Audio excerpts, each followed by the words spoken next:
தமிழ்நாட்டில் வந்து பாஜக டெபாசிட் இழக்கும். ஏங்க இது கேள்வி இல்லை, அதெல்லாம் மக்கள் தான்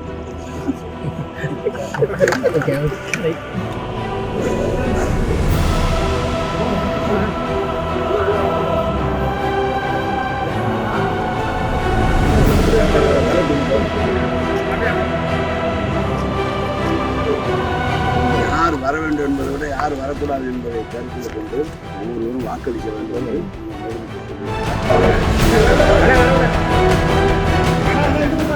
யார் வர வேண்டும் என்பதை விட யார் வரக்கூடாது என்பதை கருத்தில் கொண்டு ஒவ்வொருவரும் வாக்களிக்க வேண்டும் என்று நான் முதலமைச்சர் சொல்லியிருக்கிறார். ஒவ்வொரு நாளும் இருக்க இருக்க முதலமைச்சருடைய உரையும் நாட்டு மக்களுடைய மனநிலையும் மாறி இன்றைக்கு மத்தியிலே இந்தியா கூட்டணி வருகின்ற ஒரு நிலைக்கு வந்திருக்கிறது தான் மகிழ்ச்சியான செய்தி. எனவே தமிழகத்தில் அனைத்து இடங்களிலும் இந்தியா கூட்டணி முதல்வர் தலைமையில் இருக்கிற கூட்டணி வெற்றி பெறும். ஆனால் கருத்து கணிப்புங்கிற பேர்ல வந்து உங்களுக்கு பிரதானமான போட்டியாக கருதக்கூடிய அதிமுக இல்லாம பாஜக சீட்டு வாங்கன்னு சொல்லியிருக்காங்க. அதை பற்றி என்ன நினைக்கிறீங்க? அது அவங்க ரெண்டாவது வச்சு மத்திய அரசாங்கம் ஒன்றிய அரசாங்கத்தில் இருக்கிற பவரை வச்சுட்டு செய்கிறாங்க. அதெல்லாம் அப்படிலாம் நடக்குமா? அது நடக்கிற கதையே இல்லை.